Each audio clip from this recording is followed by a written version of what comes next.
welcome to Mail Story. If you enjoy stories, don't forget to like and subscribe so you won't miss the next ones. At our anniversary dinner, my husband's best friend raised his glass and said, "Here's to another year with the temporary one." The entire restaurant table went quiet, including my husband David, who just kept cutting his steak like nothing happened. "What did you just call me?"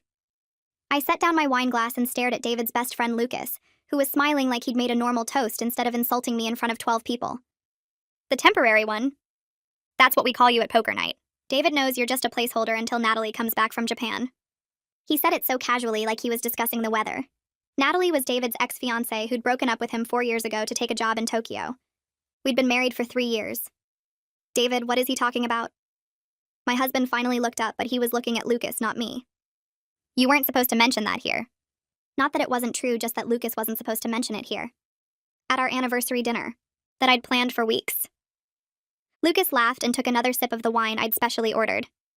"Come on, David, everyone knows. You still have her picture in your office. You still wear the watch she gave you. You check her social media every morning before you even say good morning to the temporary one." He gestured at me like I was a piece of furniture.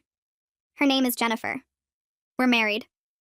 I held up my wedding ring, but Lucas waved his hand dismissively. "Yeah, but that's just paperwork. David only married you because Natalie's parents said she'd never come back if he was still single and pathetic. They thought he needed to move on. But she's coming back next month, and we all know what happens then." My sister, who'd come to celebrate with us, pushed back her chair. "What do you mean she's coming back?" Lucas pulled out his phone and showed a message thread. "Natalie's been texting the group chat. She got transferred back to the Dallas office. Starts in 3 weeks. David's already been apartment hunting for her." I turned to my husband, who was now glaring at Lucas. "You've been helping your ex find an apartment?" David shrugged. "She doesn't know the city anymore." "It's been 4 years. I was just being helpful." Lucas laughed louder. "Helpful? You put a deposit down on the place 2 blocks from your office, the one with the connecting balconies to the unit next door. Guess who just happened to sign a lease for that unit last week?" He pointed at David. "But I'm sure that's just a coincidence, right?" My mother-in-law, who'd been silent until now, finally spoke up. "David would never leave Jennifer for that woman." But she said it to Lucas, not to me, and her voice sounded hopeful, not confident. Lucas kept going. "David's been saving money in a separate account, $40,000. He calls it his emergency fund, but we all know it's for when Natalie comes back. She always said she wanted a fancy proposal the second time around, with a bigger ring and a flash mob and all that garbage." He showed another message on his phone. "Look, she even sent him ring options last month." The screen showed a conversation between David and Natalie about diamond cuts and settings. My husband grabbed for the phone, but Lucas pulled it away. "Don't act shy now. You're the one who asked me to help you plan the proposal, though I told you proposing while still married might be awkward." He turned to me with fake concern. "No offense to you, temporary one, but Natalie's his soulmate. You're just the girl who was there when he was lonely." I stood up to leave, but Lucas wasn't done. "Wait, you should know the whole truth. David never even canceled their wedding venue. He's been paying them $50 a month to hold the date for when she comes back. October 15th. Same date they were supposed to get married 4 years ago. He even kept the same menu and flowers on order." David finally spoke, but not to defend me. "Lucas, you're drunk. Stop talking." Lucas shook his head. "I'm perfectly sober. Sober enough to remember you made me promise to help you win Natalie back when she returned. You said Jennifer was nice enough, but she wasn't the one. You said marrying her was like buying a starter home, good enough for now, but you'd upgrade when you could afford better." My sister grabbed my arm. "We're leaving." But I needed to hear more. "What else did he say about our marriage?" Lucas looked genuinely confused. "You want details?" "Okay. He said you're too quiet. Natalie was exciting. You're too short. Natalie was model height. You don't challenge him. Natalie pushed him to be better. You're comfortable. Natalie was passion. Should I continue?" David stood up. "That's enough, Lucas." Lucas stood too, getting in David's face. "No, what's enough is you stringing along this poor woman for 3 years. I told you to just stay single and wait for Natalie, but you said you needed someone to do your laundry and cook your meals while you waited. That's messed up even for you." He turned back to me. I grabbed my purse and pushed back from the table, the chair legs scraping loud against the restaurant floor. Everyone at the table froze and stared at me like I'd just announced I was going to flip the whole thing over. My sister stood up at the same time and put her hand on my arm, her grip tight and steady. David finally looked directly at me instead of at Lucas or his steak, and his face had this weird blank expression like he couldn't decide if he was panicking or just annoyed that Lucas had messed up his careful timeline. His mouth opened like he was going to say something, but nothing came out. I turned to walk toward the exit, and Lucas actually reached across the table for my wrist. His fingers wrapped around my arm and I yanked it back so hard I almost knocked over the wine bottle. He had this fake concerned look on his face now, like he hadn't just spent 10 minutes destroying my marriage in front of everyone I cared about. Lucas said he didn't mean to upset me. He just thought I should know the truth before Natalie got back in 3 weeks. Like that made it better. Like timing was the problem here and not the fact that my entire marriage was a lie. I pulled my arm away from him and told him the only honest thing he'd done in 3 years was tell me what everyone really thought of my marriage. My voice came out louder than I meant it to, and the tables around us went quiet. The waiter who'd been heading toward our table with dessert menus turned around and walked the other way. My mother-in-law made this small gasping sound, but she didn't say anything to defend me or tell Lucas he was wrong. Nobody did. David just sat there with his hands flat on the table like he was waiting for this whole scene to be over so he could go back to his steak and his secret plans. My sister grabbed her purse and mine and steered me toward the door. I could feel everyone watching us leave. The other diners, the staff, all 12 people at our anniversary table. My feet felt weird and disconnected from my body, but I kept walking. When we got outside, the cool air hit my face and I realized I'd been holding my breath. My sister asked if I was okay to walk to the car, and I nodded even though I wasn't sure. The parking lot lights were too bright and everything felt surreal, like I was watching this happen to someone else. She unlocked her car and I got in the passenger seat. My hands were shaking so hard I couldn't get the seatbelt buckled on the first try. My sister started driving without asking where I wanted to go. She just headed toward the house I shared with David like that was the obvious next step. I stared out the window at the streetlights going past and tried to process what had just happened. 3 years. I'd been married to David for 3 years, and the whole time he'd been calling me temporary. The whole time his friends had been laughing about it at poker night. The whole time he'd been planning for Natalie to come back like I was just keeping his bed warm until the real thing showed up. My sister kept one hand on my shoulder during the drive and didn't try to make me talk. The 20-minute drive felt like it took hours, and also like it was over in seconds. When we pulled into the driveway, I got out before she'd even turned off the engine. I walked straight to the front door and unlocked it with hands that were still shaking. The house looked exactly the same as when I'd left it 3 hours ago to go to our anniversary dinner. The dinner I'd planned for weeks. The dinner where I'd made reservations at David's favorite restaurant and ordered his favorite wine and invited all the people he wanted there. I walked past the living room and down the hall to David's home office. I rarely went in there because he always said he needed privacy for work calls. Now I wondered what he was really doing in here with the door locked. My sister followed me into the office and watched as I started pulling open desk drawers. The top drawer had pens and sticky notes and paper clips. Normal office stuff. The second drawer had folders labeled with work project names. I pulled them out and flipped through them, but they were just boring work documents about quarterly reports and budget meetings. The third drawer was locked. I yanked on it, but it didn't budge. My sister asked if I had a key, and I shook my head. She looked around the office and found a letter opener on the desk. I took it from her and jammed it into the gap between the drawer and the desk frame. The cheap lock popped open after a few seconds of prying. Inside the bottom drawer was a single folder labeled Future Plans in David's neat handwriting. My stomach dropped before I even opened it. I pulled the folder out and set it on the desk. The first page was a printed email from Natalie dated 18 months ago. 18 months. She'd been planning her return for over a year, and David had been helping her the whole time. The email was about job applications and which Dallas companies were hiring in her field. David had responded with a list of recommendations and offered to put in a good word at several places. The tone was casual and friendly, but also something more. There was this familiarity that made my chest tight. I flipped to the next page and found another email where Natalie asked David to look at apartment listings for her. He'd responded with links to places near his office and made notes about which neighborhoods were good. I kept reading and the emails got worse. They weren't just planning her move. They were planning their future together. Natalie called him babe in half the messages. David responded with inside jokes I didn't understand, references to things they'd done together before she left. There were emails about restaurants they wanted to try when she got back. Plans to visit the lake house where they'd gotten engaged the first time. Discussions about whether they should have a big wedding or something small and intimate. My sister was reading over my shoulder and I could hear her breathing getting faster. She kept making these small, shocked sounds under her breath. The emails were so casual and warm and affectionate. Reading them felt like watching David have an entire relationship that had nothing to do with me. In one message, Natalie wrote about missing him and counting down the days until she could come home. David wrote back that he'd been waiting for her and that everything would be perfect when she returned. No mention of his wife. No mention of the woman he'd been living with and sleeping next to for 3 years. I was just this obstacle he had to work around until Natalie came back. My sister reached past me and pulled out another page from the middle of the folder. She held it up and said, "Oh my God," so loud it made me jump. The email had photos attached. 4 different engagement rings. Huge diamonds in different settings. The subject line said, "Round 2 better be perfect." Natalie had sent David pictures of rings she liked and asked which one he thought would look best on her hand. David had responded with detailed thoughts about each ring and promised the proposal would be everything she'd dreamed of. He even included a budget breakdown showing he had enough saved to afford the most expensive option. $40,000. The emergency fund that wasn't for emergencies at all. I sat down hard in David's desk chair because my legs wouldn't hold me up anymore. My sister kept flipping through the folder and finding more evidence. Receipts for the apartment deposits Lucas had mentioned. Bank statements showing monthly transfers to the secret account. A printed lease agreement for 2 units in the same building with connecting balconies. David's signature was on both leases. A confirmation email from the wedding venue thanking him for his continued monthly payments and confirming the October 15th date was still reserved. The venue coordinator had written that they were excited to finally see his wedding happen after 4 years of waiting. 4 years. He'd been paying them the whole time we were together. My sister and I sat in that office reading through everything for what felt like hours, but was probably only 30 minutes. Every document confirmed what Lucas had said. Every email made it worse.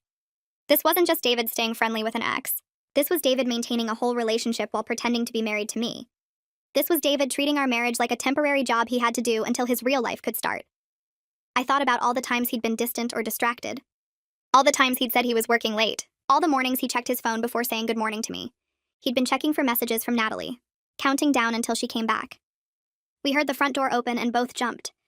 David's voice called out asking if I was home. My sister looked at me and mouthed asking if I wanted to leave, but I shook my head.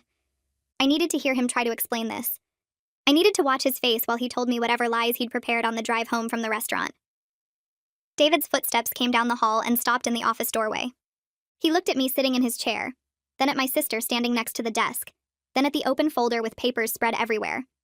His face went completely blank. Not surprised or guilty or angry, just blank. Like he was a computer that had crashed and was trying to reboot and figure out what expression to show. I asked him if anything Lucas said tonight was untrue. My voice sounded weird and flat, like I was asking about the weather instead of asking if my marriage was real. David stood in the doorway for a long moment without moving. Then he walked into the office and sat down heavily in the chair across from his desk. The chair where clients or coworkers probably sat during meetings. He looked at the folder and all the papers, and then finally looked at me. He said yes, he'd been helping Natalie plan her return. Yes, he'd leased an apartment near his office for her. But he swore he was going to tell me before she actually arrived. He said it like that made it okay. Like the problem was that I found out too soon instead of the fact that he'd been planning to leave me this whole time. My sister asked him when exactly he was planning to tell me. Her voice was sharp and angry in a way I'd never heard before. David said he was waiting for the right time. He kept his eyes on the desk instead of looking at either of us. I started laughing and couldn't stop. The sound came out high and broken and not like my normal laugh at all. My sister put her hand on my shoulder, but I kept laughing. Apparently our 3-year anniversary dinner wasn't the right time. Apparently finding out from his drunk best friend in front of 12 people were fine, but David telling me himself would have required waiting for the perfect moment. I laughed until tears ran down my face and my sister squeezed my shoulder harder, and David just sat there looking at his desk, like maybe if he stared at it long enough this whole conversation would disappear. I stopped laughing and wiped my face with the back of my hand. David sat across from me in his office chair looking smaller than usual. He opened his mouth and closed it twice before words came out. He said he never meant to hurt me and that I'd been a good wife. The words landed wrong. Being called a good wife while he'd spent 3 years planning to replace me felt worse than being called temporary. It felt like getting a participation trophy for a game I didn't know I was playing. My sister made a sound in her throat that wasn't quite a laugh. David kept talking about how he appreciated everything I did for him, and how I shouldn't take any of this personally. I asked him how exactly I was supposed to take discovering my husband had been treating our marriage like a rental agreement. He didn't have an answer for that. I stood up and walked to the window looking out at our backyard where we'd hosted barbecues with friends who apparently all knew I was temporary. The grass needed mowing. David always said he'd do it on weekends, but he never did. I turned back to face him. I asked about the $40,000. David's face changed and he looked genuinely surprised that Lucas had told me about the money. His mouth opened, but nothing came out at first. Then he admitted it was true. He said he kept the money separate just in case. Just in case of what I asked. He shifted in his chair and said, just in case things changed. I asked about the wedding venue payments. He nodded slowly and said yes, he'd kept paying them. He looked at the desk instead of at me. I asked why, and he said he didn't know how to cancel it. That was his excuse. He didn't know how to cancel a wedding venue for a wedding that never happened because his fiancée left him 4 years ago. My sister stood up from where she'd been sitting and told David he needed to leave. He looked at her like she'd spoken a different language. She repeated it slower. She said he needed to get out of his own house for the night because if he stayed, she was going to say things that couldn't be taken back. David actually argued. He said it was his house too. He said he paid the mortgage. He said he had every right to be here. My sister looked at me and I must have looked like I was about to break because David stopped talking. He stared at my face for a long moment. Then he stood up and left the office without another word. I heard him moving around upstairs, drawers opening and closing, the closet door sliding on its track. My sister put her hand on my shoulder and asked if I was okay. I said I didn't know. We stood there listening to David pack. He came back downstairs around midnight carrying a duffel bag. He stopped in the office doorway and looked at me. He said we could talk about this rationally tomorrow when everyone had calmed down. He said this like I was the one being unreasonable. Like I was overreacting to finding out my husband had been counting down the days until he could replace me. I didn't say anything. I just looked at him standing there with his bag. He waited for me to respond, and when I didn't, he turned and walked to the front door. I heard it open and close. Then his car starting in the driveway. Then silence. My sister asked if I wanted her to stay, and I nodded. We went back to David's office and started going through everything. We pulled out every folder and opened every drawer. My sister took photos of documents with her phone. I read emails that made my stomach hurt. We found the lease agreement for both apartments in a folder marked personal. The apartments were 2 blocks from David's office with connecting balconies. The lease started next month. We found bank statements for the separate account. $40,000 exactly. Deposits every month for 3 years. We found a document titled Transition Planning that laid out how David would handle divorcing me. It had timelines and bullet points. It treated ending our marriage like a business project. There was a section about how to minimize my claim to joint assets. Another section about optimal timing for filing. My sister read it over my shoulder and said words I'd never heard her say before. We kept digging. We found emails between David and Natalie going back 2 years. Not 4 years. 2 years. Which meant he'd been talking to her for most of our marriage. The emails were full of inside jokes and memories from before I existed in his life. She sent him photos from Tokyo. He sent her photos of places in Dallas she used to love. They talked about restaurants they'd go to when she got back, shows they'd see, trips they'd take. Like I wasn't even a factor. Like I was already gone.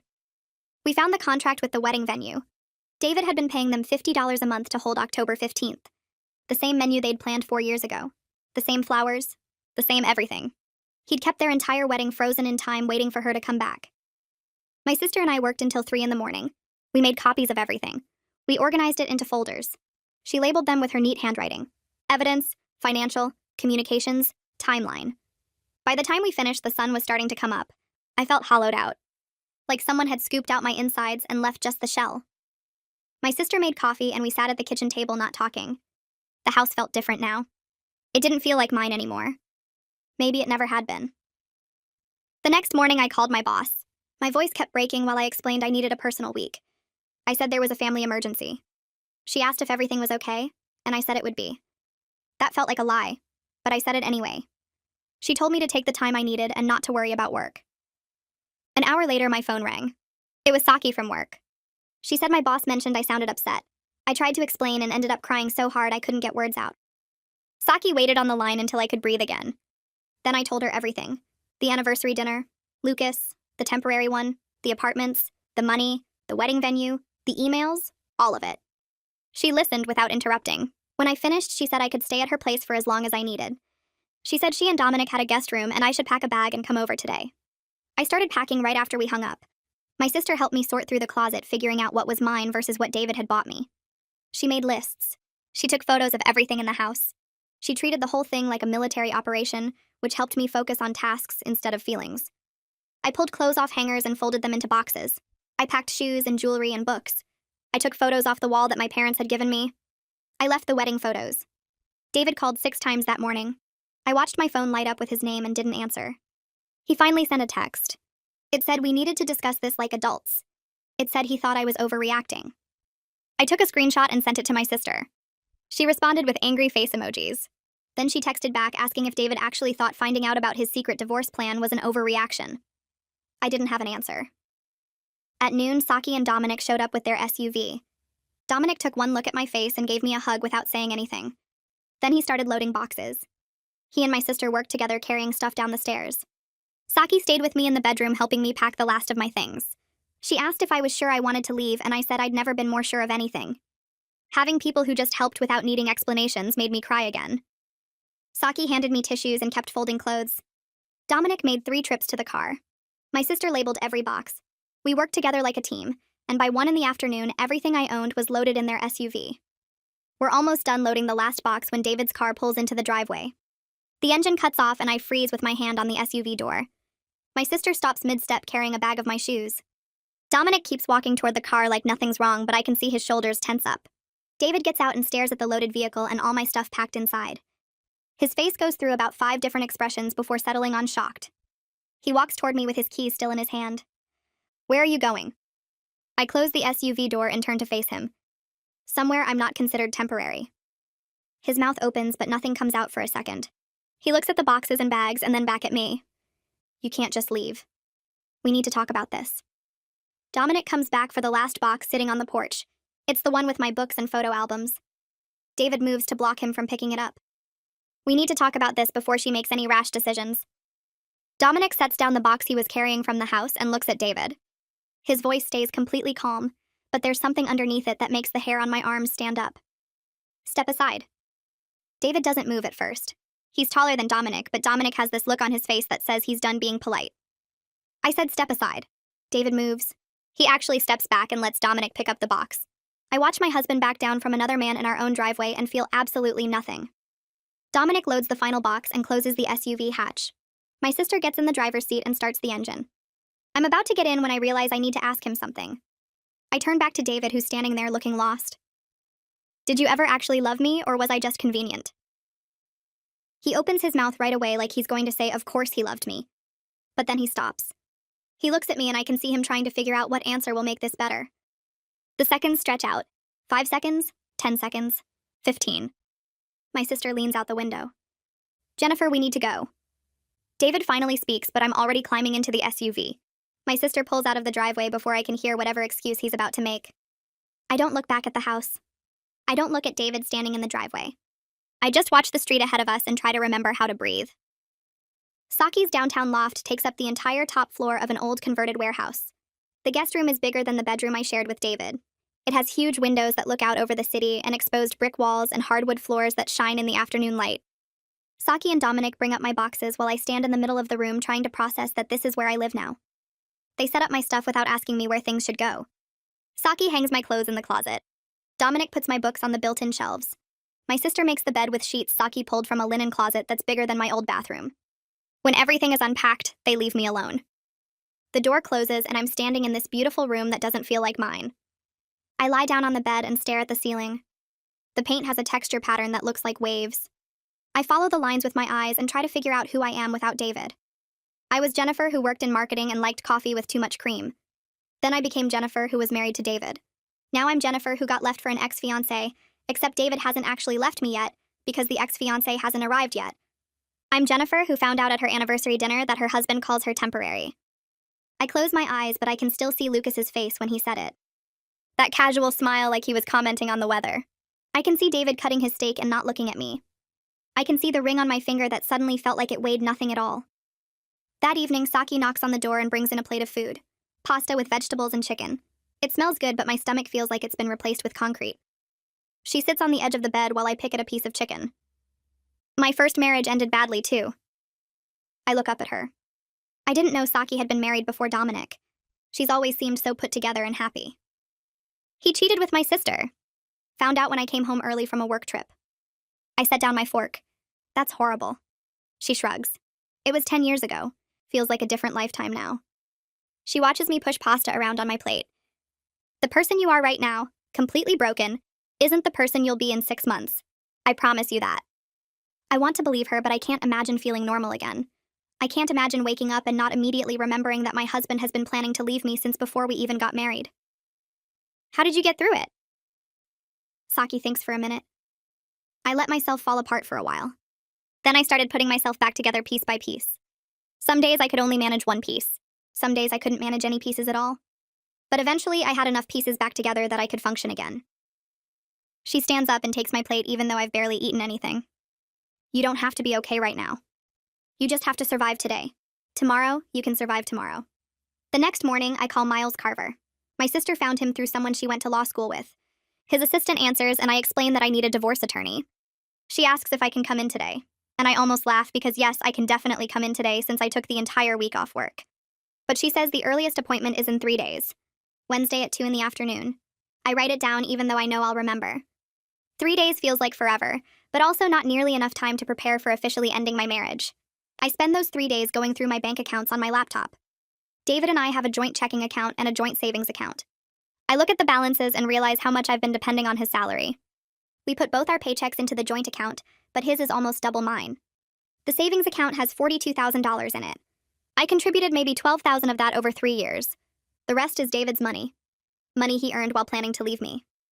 I open my own accounts and see my retirement fund and the small savings account I had before we got married. I have maybe $8,000 that's completely mine. It's not nothing, but it's not enough to start over. I feel sick looking at the numbers. I never thought about what it meant to make less money than David.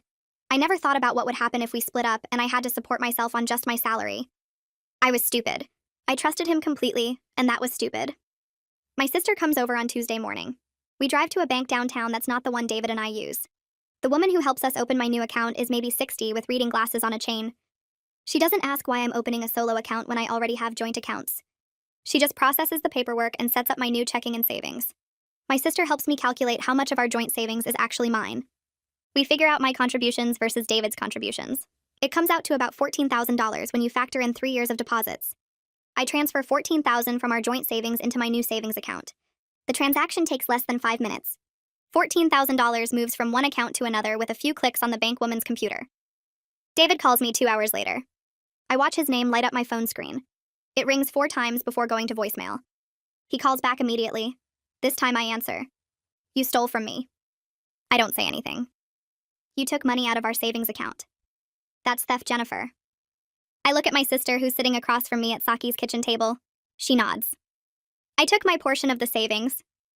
I contributed $14,000 over 3 years. That's what I transferred. David's voice gets louder. That money was for our future. You can't just take it because you're mad at me. I hang up. He calls back 3 more times. I block his number. My sister high-fives me across the table. It feels good to block him. It feels like taking back some tiny piece of control. Wednesday afternoon, I meet Miles Carver at his office in a building downtown. He's younger than I expected, maybe 40, with dark hair going gray at the temples. His office has floor-to-ceiling windows and modern furniture that looks expensive. I sit in a leather chair across from his desk and pull out the folder of documents I brought. Emails between David and Natalie, the lease agreements for both apartments, bank statements showing the secret account, the timeline David made for his transition planning. Miles goes through everything slowly. He makes notes on a legal pad. He asks questions about when I discovered each piece of information. He asks about our assets and debts. He asks if we have kids. No kids. No house. We rent. 2 cars both paid off. After an hour, he sets down his pen and looks at me. This is actually a fairly straightforward case. No children, no property, clear evidence of intent to end the marriage. He taps the folder. Texas is a no-fault divorce state, which means we don't need to prove wrongdoing to get you divorced. But this evidence will definitely help with property division. I feel something loosen in my chest. Straightforward. That's good. That means this can be over relatively quickly. Miles explains the process. Filing the petition, serving David with papers, waiting periods, negotiation or mediation, possibly court if we can't agree on division of assets. He says most cases settle before going to trial. He says based on what I've shown him, I have a strong position for negotiating a fair settlement. Miles leans back in his chair and asks if I want to pursue anything regarding emotional distress or public humiliation. He mentions the anniversary dinner and how Lucas revealed everything in front of multiple witnesses. We could argue for additional compensation based on the intentional infliction of emotional distress. The fact that he humiliated you publicly in front of family and friends, that he deceived you for the entire marriage, that adds up. I think about it. I think about standing up in court and describing how Lucas called me temporary. I think about David's lawyer arguing that I'm exaggerating or being vindictive. I think about months of depositions and hearings and having to relive the worst night of my life over and over. I just want out. Miles nods. That's completely valid. A clean break is often better for your mental health than a prolonged legal battle. He makes another note. We'll focus on fair division of assets and getting this done as efficiently as possible. I sign the retainer agreement. Miles says he'll file the petition this week. He says David will be served with papers probably by next Monday. He says to expect David to contact me and to not engage with him directly. Everything should go through the lawyers now. I leave his office feeling lighter and heavier at the same time. Lighter because I have a plan. Heavier because signing those papers made it real. I'm actually getting divorced. My marriage is actually ending. I walk back to my car and sit in the driver's seat for 10 minutes before I can make myself turn the key. I drive to Kalani Schwartz's office on Thursday morning and sit in the parking lot for 15 minutes trying to make myself go inside. The building is a converted house with a small sign that says counseling services. And I keep thinking about how I never imagined needing a therapist to help me survive my marriage ending. I finally walk up the steps, and a receptionist checks me in, then leads me to a small room with soft lighting and comfortable chairs. Kalani comes in a minute later, and she's younger than I expected, with kind eyes and a calm voice that makes me want to cry before she even says anything. She asks me to tell her what brought me here, and I start explaining about the anniversary dinner, and Lucas calling me temporary and finding all the evidence in David's office. Halfway through, I'm crying so hard I can barely talk, and Kalani just hands me tissues and waits patiently, while I try to pull myself together. She tells me everything I'm feeling is completely valid and normal, and that discovering your spouse has been planning to leave you for years is traumatic. Hearing her say the word traumatic makes me cry harder, because it feels like permission to fall apart. We spend the rest of the session with me crying, and her asking gentle questions about how I'm sleeping and eating, and whether I have support from friends and family. When the hour ends, she schedules me for twice a week and says we'll work through this together at whatever pace I need. The next session, Kalani asks me what I want my life to look like in 6 months, and I realize I have absolutely no idea. I sit there staring at her trying to come up with an answer, but my mind is completely blank. She asks what kind of apartment I want to live in, and I don't know. She asks what I like to do on weekends, and I can't remember. For 3 years, I built my life around David's schedule and preferences, and now I can't even remember what I enjoyed before I met him.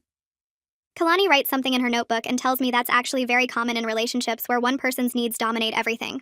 She says part of our work together will be helping me rediscover who I am, separate from being David's wife. The idea sounds good but also scary, because what if I don't like who I am without him? What if being temporary was the most interesting thing about me? David's mother calls me 2 days later and asks if we can meet for coffee. I almost say no, but part of me needs to know if she was aware of any of David's planning. We agree to meet at a neutral cafe halfway between her house and where I'm staying with Saki. I get there first and order tea I don't really want, just to have something to hold. She arrives 10 minutes late, looking tired and older than I remember, and the moment she sits down, she starts crying. She apologizes over and over, saying she should have said something sooner, and that she feels terrible about what happened at the dinner. I ask her what exactly she knew, and she takes a shaky breath before answering. She admits she knew David was still in love with Natalie, but she thought he would eventually get over it and learn to fully love me instead. She says she talked to him about it multiple times over the past 3 years, but he kept insisting he had everything under control, and that his feelings for Natalie were just nostalgia. She believed him because she wanted to believe him, because the alternative meant her son was capable of using someone for years while waiting for someone else to come back. Her apology sounds genuine, but it doesn't change anything, because she still chose to stay quiet and let me live in a fake marriage. I ask her if she knew about the apartments with the connecting balconies and the secret savings account. She says no and looks genuinely horrified when I tell her about the wedding venue payments. She keeps saying she raised him better than this and that she doesn't understand how he could be so cruel. I watch her questioning everything she thought she knew about her son, and I almost feel sorry for her, except I'm too busy dealing with my own shattered illusions. She asks if there's anything she can do to help, and I tell her the truth, which is that I just need space from everyone connected to David right now. She nods and reaches across the table to squeeze my hand before leaving, and I sit there finishing my tea, wondering if any of David's family actually cared about me, or if I was just a role they needed filled temporarily. 2 weeks after the anniversary dinner, I meet Josephine Knight outside the first apartment she wants to show me. Saki recommended her and said she specializes in helping people find places they can actually afford on normal salaries. The building is older than what I'm used to, and the neighborhood isn't as nice as where David and I lived, but Josephine is cheerful and practical as she shows me through units. Most of them are smaller, with outdated kitchens and bathrooms that have seen better days. She keeps asking what matters most to me, and I keep saying I don't know, because I've never had to think about it before. David picked our rental house based on proximity to his office and whether it impressed his coworkers. After seeing 5 places that all blur together, I'm exhausted and ready to give up, but Josephine says she has one more I should see. The building is even older, with brick walls and creaky floors, but the moment I walk into the 1-bedroom unit, I feel something shift. The hardwood floors are worn but beautiful, and the windows are huge, letting in so much natural light the whole space feels peaceful. The kitchen is tiny and the bathroom has old tile, but something about the apartment feels right. Josephine shows me the building has good security and laundry in the basement, and the rent is exactly at the top of what I can afford on my salary alone. I stand in the empty living room looking out the windows at the street below and realize this could actually be mine. Not ours, not David's, just mine. I tell Josephine I want it, and we go back to her office to sign the lease. My hand shakes while I write my name and initial every page, but when it's done, I feel scared and relieved at the same time. Moving into my own place happens faster than I expected. Saki helps me buy furniture from discount stores and secondhand shops, because I left almost everything at David's house and starting over costs more than I planned. We spend a Saturday building a bed frame and assembling a small dining table and hanging cheap curtains, I picked out myself. Saki keeps asking what I like, and I keep having to stop and think about it because I genuinely don't remember my own preferences anymore. Do I like blue or green better? Do I want modern or traditional style? Do I prefer overhead lighting or lamps? Every tiny decision feels massive because it's the first time in years I'm choosing based only on what I want. By the end of the day, my new apartment looks like a home for just me, and I sit on my new couch feeling strange about the whole thing. 3 days after I move in, David shows up at Saki's loft looking for me. I'm not there, but Dominic answers the door, and apparently David demands to know where I'm living now. Dominic tells him I'm not interested in talking, and David tries to push past him into the apartment. Dominic is bigger than David, and he very calmly puts his hand on David's chest and suggests that trying to force his way in would be a serious mistake. David backs off but starts shouting that I'm being unreasonable and that we need to talk like adults. Dominic tells him the time for talking ended when he spent 3 years lying and planning to abandon his wife. David keeps yelling from the hallway about how I'm overreacting until a neighbor threatens to call the police. Saki texts me about the whole thing while it's happening, and I sit in my new apartment feeling grateful I didn't give David my address. 3 weeks after the anniversary dinner, I'm shopping for groceries when I run into Seung from David's office. We've met a few times at company events, but never really talked beyond polite small talk. He sees me in the produce section and his face goes weird, like he's trying to decide whether to acknowledge me or pretend he didn't notice. I say hi first because ignoring each other seems more awkward, and he walks over looking uncomfortable. We chat about nothing for a minute before he mentions that it's nice Natalie finally made it back to Dallas and got settled into her new place. The words come out casual like he's discussing the weather, and then he sees my face and realizes I didn't know she was already here. He looks horrified and starts apologizing, saying he thought I knew, and he didn't mean to be the one to tell me. I tell him it's fine, even though it's not fine at all, and he hurries away, leaving his cart in the middle of the aisle. I stand there holding a bag of apples, thinking about how Natalie is here now, living in the apartment David set up for her 2 blocks from his office with the connecting balcony to his place, and my chest gets tight and I can't breathe properly. I drop my shopping bags and fumble for my phone with shaking hands. The parking lot spins around me and I can't get enough air into my lungs. Everything feels too tight and too bright, and I slide down against my car door until I'm sitting on the hot pavement. My phone rings 3 times before Saki picks up, and I can barely get words out to tell her what happened. She stays on the line with me for 20 minutes, talking me through breathing exercises and reminding me that Natalie being in Dallas doesn't change anything about my worth or my decision to leave. David's choices have nothing to do with who I am as a person. I know she's right, but knowing something and feeling it are completely different things. By the time I can stand up again, my legs are wobbly, and I leave the groceries in the cart and drive straight back to my apartment. The next morning, I show up for my regular appointment with Kalani and spend the first 10 minutes just crying in her office. She hands me tissues and waits until I can talk before asking what triggered the panic attack. I tell her about running into David's coworker and learning that Natalie is already here living in the apartment David set up for her. Kalani says we need to work on separating my identity from my marriage, because right now I'm still defining myself through David's actions and choices. She gives me homework to make 2 lists. 1 list of things I liked before I met David, and 1 list of things I want to try now. I sit in her office staring at the blank paper for almost 5 minutes before I can write anything down.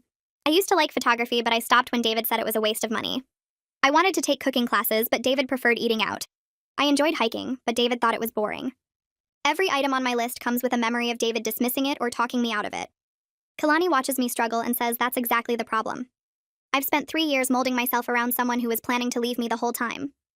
She asks who I was before I became David's wife, and I realize I genuinely can't remember. That girl feels like someone from another life. 2 days later, I walk into a community center for a divorce support group that meets every Thursday evening. The room smells like old coffee, and there are about 15 people sitting in a circle of folding chairs. A woman named Kendall runs the group, and she welcomes me without making a big deal about it being my first time. Everyone introduces themselves with just their first name and how long they've been divorced or separated. Some people have been coming for months, and others are brand new like me. A woman across the circle talks about how her husband left her for his high school girlfriend after 20 years of marriage and 3 kids. She found out because her teenage daughter saw them together at a restaurant. Listening to her story makes my 3 years with David feel less devastating somehow. Not because her pain is worse than mine, but because it reminds me that I'm not the only person who built a life with someone who was secretly waiting for someone else. After the meeting, several people come up to me and welcome me to the group. Kendall gives me her phone number and tells me to call if I need to talk between meetings. Walking back to my car, I feel less alone than I have in weeks. That night, I'm scrolling through Facebook when I see a message request from Lucas. My first instinct is to delete it without reading, but curiosity wins.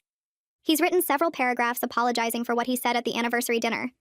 He claims he was drunk and angry at David for lying to everyone, and he took it out on me in the worst possible way. He says he's been feeling terrible about it for weeks, and he knows a Facebook message doesn't fix anything, but he wanted me to know he's genuinely sorry. At the end, he offers to testify in the divorce if I need someone to confirm David's intentions and the existence of the secret planning. I stare at the message for a long time before responding. I tell Lucas I don't need him to testify because I have enough evidence from David's own files, but I appreciate him finally being honest with me. I ask him why he decided to blow up David's secret at our anniversary dinner, instead of just telling me privately. He responds almost immediately saying he'd been drinking and watching David play the devoted husband all night, while texting Natalie under the table, and something in him just snapped. He admits the whole friend group knew about Natalie, and they all felt terrible watching David string me along, but nobody knew how to bring it up without destroying my life. I type back asking why none of them said anything sooner, and he takes 10 minutes to respond. When he does, he just says he doesn't have a good answer, and that they all convinced themselves it wasn't their place to interfere in David's marriage. He says he wishes now that someone had told me earlier before I wasted 3 years. I don't respond after that because there's nothing left to say. 4 weeks after the anniversary dinner, I'm making coffee in my new apartment when someone knocks on my door. I look through the peephole and see David standing in the hallway looking worse than I've ever seen him. He hasn't shaved in days and his shirt is wrinkled and he has dark circles under his eyes like he hasn't been sleeping. My first instinct is to pretend I'm not home, but he knocks again and calls my name through the door. Against every bit of common sense I have, I unlock the door but leave it open with my hand on the knob. He asks if we can talk, and I tell him we can talk right here in the doorway where my neighbors can hear everything. David steps inside, but I don't close the door or invite him further into my apartment. He looks around at my new furniture and the photos I hung on the walls, and something in his face shifts. He starts talking about Natalie and how coming back to Dallas hasn't been the reunion he imagined. He says she's changed and that maybe he made a mistake. I feel my whole body go cold, and I ask him if he's here because he wants me back, or because Natalie didn't want him. He opens his mouth and closes it and opens it again, and that hesitation tells me everything. David admits that Natalie has been distant and non-committal about their relationship since she moved into the apartment he found for her. She likes the place and she's grateful for his help, but she's been going on dates with other people and treating him like a helpful friend, rather than her soulmate. He looks genuinely confused, like he can't understand why his perfect plan isn't working out the way he spent 4 years imagining. He says he thought they would pick up where they left off, but she keeps saying she needs time to settle in and adjust to being back in Dallas. I watch him struggle to explain why the woman he destroyed his marriage for doesn't actually want him, and I feel nothing. No satisfaction and no sympathy. Just emptiness where my feelings for him used to be. I tell David that I'm not his backup plan, and I'm not going to wait around while he figures out whether Natalie wants him or not. He tries to argue that our marriage was real, and that he did care about me even if I wasn't the one. He reaches for my hand, but I pull away and tell him to leave. He stands in my doorway for what feels like forever, just looking at me like he's waiting for me to change my mind. Finally, he turns and walks down the hallway, and I close the door and lock it and lean against it until I hear the elevator doors close. That night, I cry harder than I have since the anniversary dinner, but it feels different this time. I'm not crying because I want David back, or because I miss what we had. I'm crying for the 3 years I spent loving someone who was always looking past me at someone else. I'm crying for the girl I was who thought being a good wife would be enough to make him stay. I'm crying because even though I know leaving was the right choice, it still hurts to realize that the man I married never really saw me as anything more than a placeholder. Saki calls to check on me, and I tell her about David showing up and what he said about Natalie. She asks if I'm okay, and I tell her the truth, which is that I don't know yet, but I will be eventually. After we hang up, I sit on my couch in the dark and let myself feel everything until there's nothing left but exhaustion and the quiet knowledge that I made the right choice, even though it cost me everything I thought I wanted. The mediation office had gray walls and uncomfortable chairs that made my back hurt after the first hour. David sat across from me with his lawyer, a woman in a sharp suit who kept shuffling papers and looking annoyed that we were even there. Miles sat next to me with his briefcase open, and a calm expression that never changed no matter what David's lawyer said. She started by claiming I deserved almost nothing because David earned most of the income during our marriage, and I'd only contributed a small portion to our joint finances. She said I should be grateful for whatever David was willing to offer out of kindness. Miles let her finish talking, and then opened his briefcase and pulled out printed bank statements showing David's secret account with $40,000 that he'd been hiding from me. He laid out the emails between David and Natalie about ring shopping and apartment hunting. He showed the lease agreements for both apartments with connecting balconies and the receipts for the wedding venue payments David had been making for 4 years. David's lawyer stopped shuffling papers and actually read what Miles put in front of her. Her whole attitude changed, and she asked for a recess to talk to David privately. They left the room, and Miles poured me water from the pitcher on the table and told me this was going better than he expected. When they came back, David looked pale and angry, but he didn't make eye contact with me. His lawyer suggested we discuss a settlement that would be fair to both parties, which was very different from her earlier position that I deserved nothing. We spent 3 more hours going through our assets and debts. I got half of our joint savings, which was about $15,000, my car, which was paid off, and a portion of David's retirement account that would give me some security. It wasn't as much as Miles said I could get if we went to court, but I didn't want to drag this out for months. I wanted to be done with David and move on with my life. David had to sign multiple documents, and he did it without saying a word to me. I watched him write his signature over and over and felt absolutely nothing. No sadness or anger or relief, just emptiness where my feelings for him used to be. My apartment became mine in ways that had nothing to do with whose name was on the lease. I started eating breakfast standing at the kitchen counter instead of sitting at a proper table like David always insisted. I watched reality shows he said were trash, and true crime documentaries he claimed gave him nightmares. I left my coffee mug in the sink overnight instead of washing it immediately. I bought throw pillows in colors he would have hated, and hung curtains that didn't match anything. Small choices that were entirely mine felt bigger than they should have. I could eat cereal for dinner or stay up until 2 in the morning reading or leave my shoes by the front door instead of in the closet. Nobody cared about my habits or told me I was doing things wrong. The freedom was strange and wonderful and sometimes lonely, but it was mine. Kaylani asked me during our next session if I thought I could trust someone enough to be in a relationship again. I told her honestly that I couldn't imagine letting anyone that close right now. The idea of sharing my space and my life with someone who might be secretly planning to leave me made my chest tight. She nodded and said that was completely normal and that I shouldn't rush myself. She explained that healing doesn't happen in a straight line. Some days I'd feel strong and capable, and other days I'd feel broken and lost, and both reactions were okay. She said I needed to give myself permission to feel whatever came up without judging myself for not being over it fast enough. I appreciated that she didn't try to give me a timeline or tell me I'd feel better soon. She just acknowledged that this was hard and that it would take as long as it took. 6 weeks after the anniversary dinner, I went back to work full-time. My coworkers welcomed me back without making a big deal about my absence. Saki brought me coffee every morning in my favorite mug and checked in with quick texts throughout the day without being obvious about it. People asked how I was doing, but they didn't push when I gave short answers.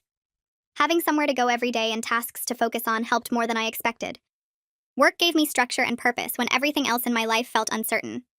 I threw myself into projects and volunteered for extra assignments because staying busy kept me from thinking too much about David and Natalie and what they might be doing now that she was back in Dallas. I was having dinner with my sister at a restaurant downtown when I saw David sitting alone at a table near the window. He looked startled when he noticed me, and I felt my whole body tense up. My sister saw him too and squeezed my hand under the table. He stood up like he might come over, but I looked away and focused on my menu. When the waiter came to take our order, I introduced David to my sister as my ex-husband, which was the first time I'd said those words out loud. They felt strange in my mouth, but also right. He wasn't my husband anymore. He was someone I used to be married to, and that was a completely different thing. David sat back down at his table and didn't try to approach us again. After I went to the bathroom, my sister told me that David had tried to come over to our table, but she'd stopped him.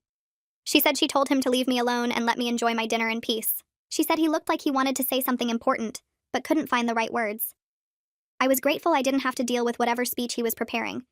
I didn't want to hear his excuses or explanations or apologies.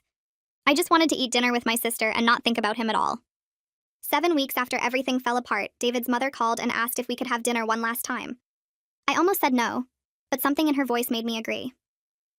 We met at a quiet restaurant on the other side of town where we wouldn't run into anyone we knew. She looked older than I remembered, and tired in a way that had nothing to do with lack of sleep. She told me David and Natalie weren't together. Natalie was actually dating someone she met at her new office, and she'd made it clear to David that she wasn't interested in rekindling their relationship. David apparently didn't take the news well, and had been calling his mother constantly looking for sympathy she wasn't willing to give. David's mother said she told him he destroyed a good marriage chasing a fantasy, and now he had to live with the consequences. She said she should have spoken up sooner and told him to appreciate what he had, instead of pining for what he lost. She apologized again for not defending me at the anniversary dinner, and for not calling David out on his behavior over the past 3 years. She said she hoped I would find someone who appreciated me, and treated me like I deserved to be treated. We hugged goodbye in the parking lot, and I felt closure with at least one member of David's family. She wasn't responsible for David's choices, but her acknowledgement that he was wrong meant something. The divorce papers arrived in the mail 8 weeks after the anniversary dinner that destroyed my marriage. I sat on my couch holding the envelope for a long time before I opened it. The official documents said I was no longer married to David. I was no longer Jennifer, who was married to David. I was just Jennifer, and I needed to figure out who that was. I picked a Thursday evening for the dinner because that's what we'd done 3 years ago. Same restaurant, different table, completely different meaning. Saki arrived first and saved us a spot near the windows where we could see the street. Dominic showed up right behind her carrying a bottle of champagne he'd picked out himself. My sister came last, rushing in from work still wearing her court clothes because she'd been in depositions all afternoon. The hostess led us to our table, and I noticed we were sitting 3 tables away from where the anniversary dinner had happened. I could see the exact spot where Lucas had made his toast, and where David had kept cutting his steak like nothing was wrong. Saki saw me looking and reached across to squeeze my hand. Dominic poured the champagne, and I told them this was my anti-anniversary, my celebration of being free. We raised our glasses, and my sister said, "Here's to Jennifer, who isn't temporary or secondary or anyone's backup plan anymore." The champagne tasted better than any wine I'd ordered for David. We ordered food we actually wanted instead of what looked impressive or what David preferred. I got the pasta I'd always liked but never ordered because David said it was too messy. My sister got the steak, but she cut it into small pieces and actually enjoyed it instead of using it as a prop. Saki ordered 3 appetizers because she wanted to try everything, and Dominic didn't complain about the cost. We talked about normal things like Saki's promotion at work, and my sister's new apartment, and Dominic's terrible golf game. Nobody mentioned David unless I brought him up, and even then they just listened without trying to fix anything. The waiter brought our food, and I realized I was actually hungry, not just pushing food around my plate to be polite. We stayed for 2 hours talking and laughing, and I felt more like myself than I had in months. Kehlani's office had big windows that let in afternoon light and plants on every surface. I'd been seeing her for 8 weeks now, and the sessions had become something I actually looked forward to instead of dreading. She asked me what I wanted to talk about today, and I told her I'd been thinking about what comes next. The divorce was final. I had my own apartment. I'd separated all my finances from David. But I didn't know what to do with all this freedom I suddenly had. Kehlani leaned back in her chair and asked what I meant by that. I explained that for 3 years I'd made decisions based on what fit into David's life, his schedule, his preferences. I'd stopped taking classes because he said they were expensive. I'd stopped seeing certain friends because he didn't like them. I'd stopped doing hobbies because they took time away from being available for him. Now I could do whatever I wanted, but I'd forgotten what I actually wanted to do. Kehlani asked if there was anything I'd been curious about or interested in before I met David. I thought about it and remembered I used to love taking photos, just random shots of things I found interesting. David had always said buying a good camera was a waste of money when phones took decent pictures, but I'd wanted to take a real photography class and learn how to actually use professional equipment. Kehlani asked what was stopping me now, and I opened my mouth to list reasons but then stopped. Nothing was stopping me. I had my own money that I could spend however I wanted. I had my own time that wasn't scheduled around someone else's needs. I could take a photography class or any other class and nobody could tell me it was stupid or wasteful. Kehlani smiled and said, "That's exactly right. I was free to make choices based on what I wanted, instead of what fit into someone else's plans for my life." The community college had a continuing education photography course that met Tuesday and Thursday evenings. I signed up online and paid the fee without asking anyone's permission or justifying the expense. The first class was in a building I'd never been to before, a newer facility with big studios and equipment rooms. I showed up 15 minutes early because I was nervous and didn't want to walk in late. The instructor was a woman in her 50s who introduced herself and told us to grab any seat. I picked one near the middle where I wouldn't be too visible but could still see the board. Other students filtered in, and I realized most of them were older than me, people taking classes for fun or career changes. Nobody knew me or knew about David or knew anything except that I was here to learn photography. The instructor started by asking why we'd signed up, and people gave different answers. Some wanted to take better family photos. Some were interested in starting photography businesses. When it was my turn, I said I'd always been curious about it, and finally had time to take the class. That was true enough without being the whole truth about how I was rebuilding my life from nothing. We spent the first class learning about camera basics and different types of photography. The instructor showed us examples of portrait work and landscape shots and street photography. She gave us an assignment to take 20 photos of things that interested us and bring them to the next class. We could use any camera we had, including our phones. I left feeling excited about the assignment, already thinking about what I wanted to photograph. I sat at my kitchen counter 3 months after the anniversary dinner that had destroyed my marriage. My coffee was getting cold while I looked through the photos on my laptop from my latest class assignment. They weren't perfect, and some were badly composed and the lighting was off in a few, but they were mine. I'd taken them because I wanted to, not because someone told me to, or because they fit into someone else's vision. There was a photo of the sunrise from my apartment window, one of Saki laughing at something Dominic said, several of random objects I'd found interesting like a rusted bike chain or raindrops on a leaf. The instructor had said I had a good eye for finding beauty in ordinary things. I thought about Lucas calling me the temporary one in front of 12 people. It had been the worst moment of my life, but also maybe the best thing that could have happened. If he hadn't said it, I might have stayed married to David for years, always wondering why I felt like something was missing, never knowing I was just a placeholder until someone better came along. Now I was building a life where I wasn't temporary or secondary.